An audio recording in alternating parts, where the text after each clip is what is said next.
Welcome back, Troglodytes, to the Trogly's Guitar Show. Today we have a 1992 Gibson Les Paul Studio.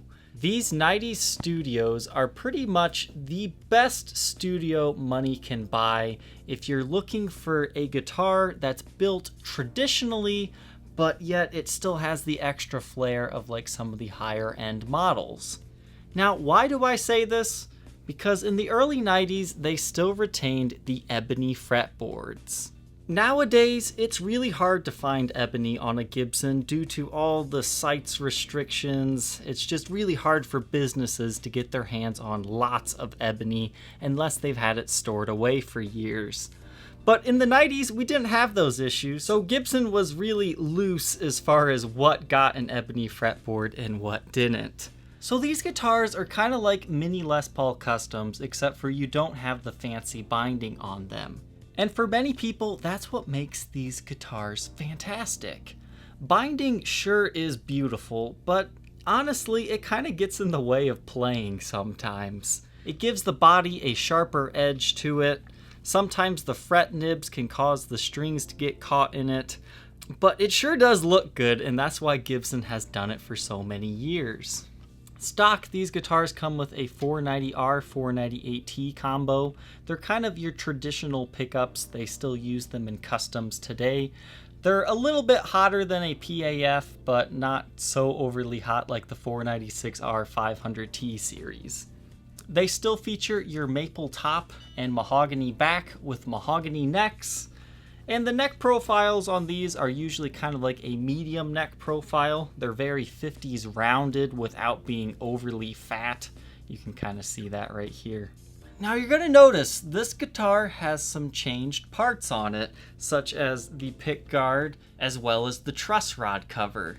So I'm going to let Mike go ahead and tell you the story of what this guitar means to his family. So this guitar is basically what started the interest, obsession, and madness over the Modernes. Over 10 years before I was born, my dad would go to this little music shop in Chicago called Snooks. And he said it was a little weird shop and this guy fit like 1,000 guitars in this little place. And my dad would go in there, found a black and gold Gibson Moderne, and he fell in love with it. He said, "This is the guitar I want." My parents had just been married maybe a couple years at this point, and my mom decided she was going to go to the store to buy the Moderne, but she wanted to make sure that she wasn't going to get ripped off, so she brought my dad's friend with her. They go to the guitar store, and I'm not really sure what happened from there, but essentially she walked in the store, said, "I want the Moderne." I don't know if it was the store owner, because he was known for telling people, "You don't want this guitar, you want that guitar." So I don't know if it's him to blame or if it's my dad's friend to blame, but she was talked out of the Moderne and talked into this 1992 Les Paul Studio. Obviously, my dad got it as an anniversary gift. He's not going to take it back and return it. I think he is very grateful and happy to have it. He put, my last name is Randall, so we got Rockin' Randall engraved on the pickguard. And for my mom, he had engraved the truss rod cover to say baby. So that is the story of this guitar.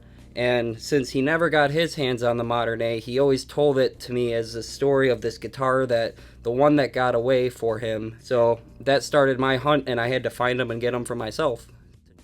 So now that we know the story, let's discuss. Do you think the store owner or his dad's friend made the right decision? Now, I get asked for recommendations all the time, and it really comes down to personal preference in most situations.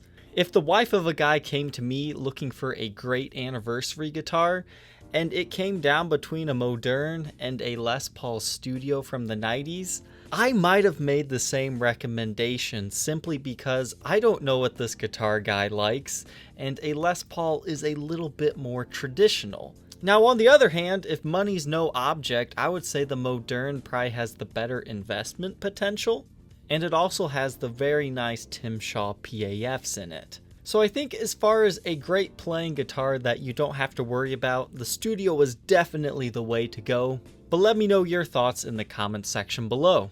So overall, definitely seek out one of these 90s Les Paul Studios if you're in the market for just a bare bones rocker guitar. Now, if you would prefer a slightly thinner body, I would tell you to go for a Les Paul from the late 70s. These are both in similar price ranges, and they fulfill different desires for people. These are for guys who want the full-bodied Les Pauls that are a little bit heavier, whereas a Les Paul is a little bit freakier, but you get more vintage tones from them. So let's go ahead and hear how this anniversary guitar sounds.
Now that we know how this guitar sounds, let's go ahead and review the condition.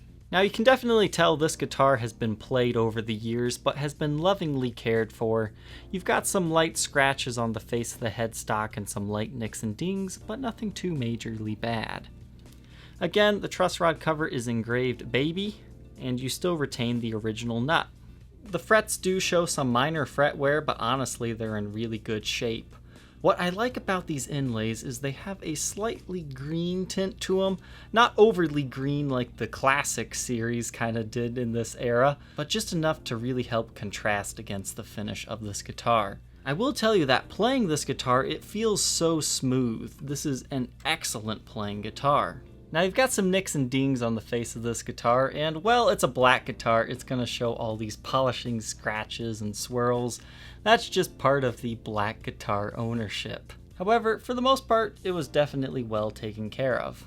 Now these pickup covers, they do show some wear to the gold. Apparently that's from polishing and not necessarily, hand wear. And that would explain why it looks a little bit different from most wear patterns.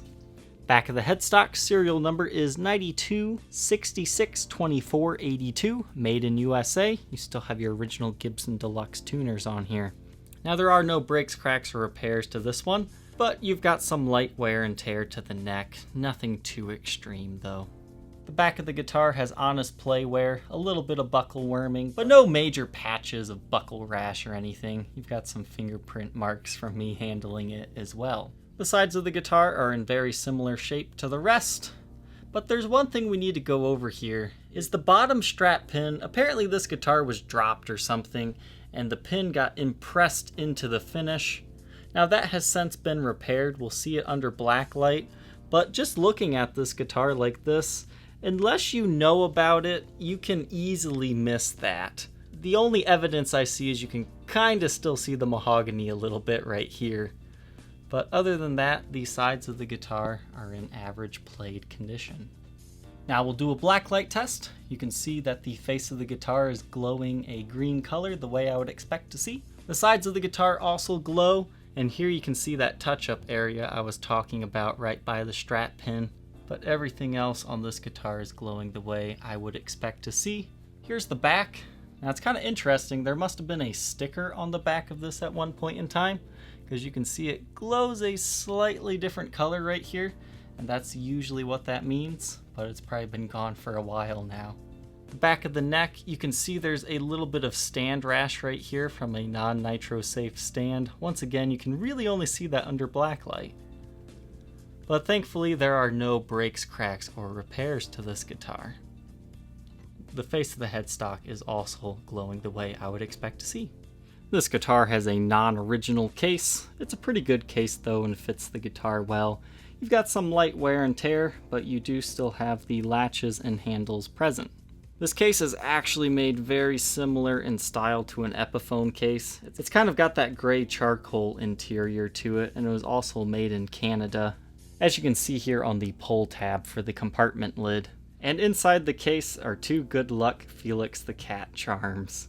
They will stay in this case forever.